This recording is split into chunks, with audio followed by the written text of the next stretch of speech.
But incredibly, Trump's remarks were actually in keeping with the tone he promised this week. The Republican nominee proclaiming on Twitter he is a free man. Quote, "It's so nice that the shackles have been taken off me, and I can now fight for America the way I want to."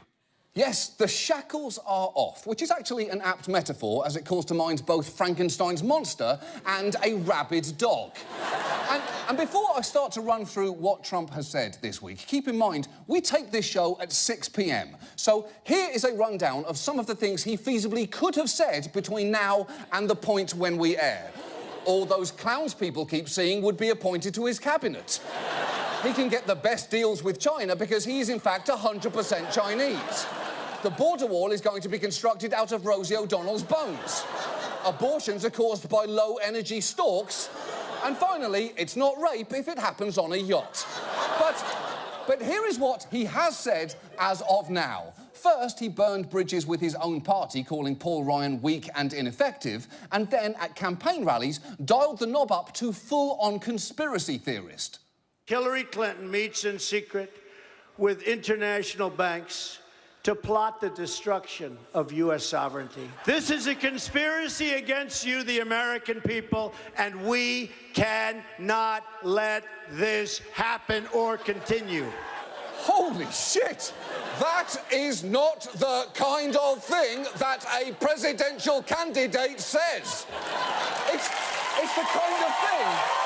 It's the kind of thing that a man in a tinfoil hat screams inside his concrete bunker because he thinks his soup cans have been bugged by the lizard people in the White House.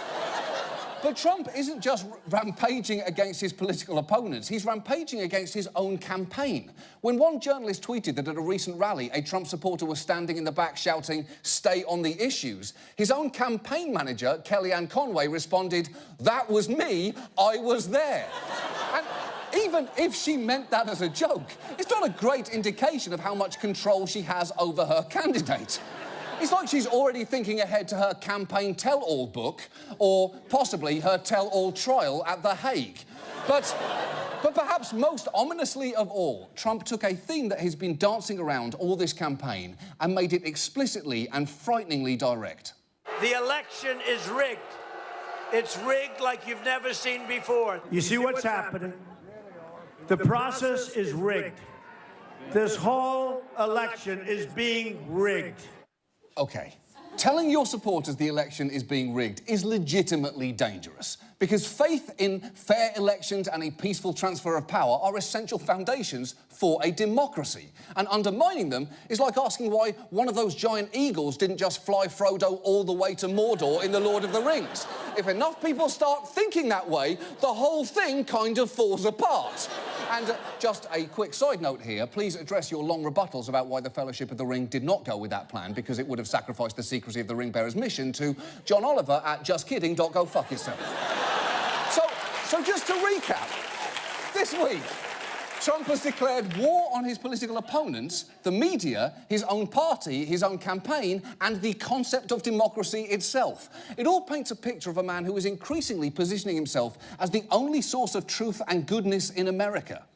I never knew it would be this vile, that it would be this bad, that it would be this vicious. Nevertheless, I take all of these slings and arrows gladly for you. And many political experts warned me that this campaign would be a journey to hell. Said that. But they're wrong. It will be a journey to heaven. You heard right. He sees himself as a lone, persecuted saviour who started out in construction, is suffering on behalf of his followers, and will one day take them to heaven. We have known for a while that Donald Trump believes he's the second coming of Christ, but it turns out he might mean that literally. The only real difference being, with Christ, we think, what would Jesus do? And with Trump, it's more, Jesus, what the fuck did you just do?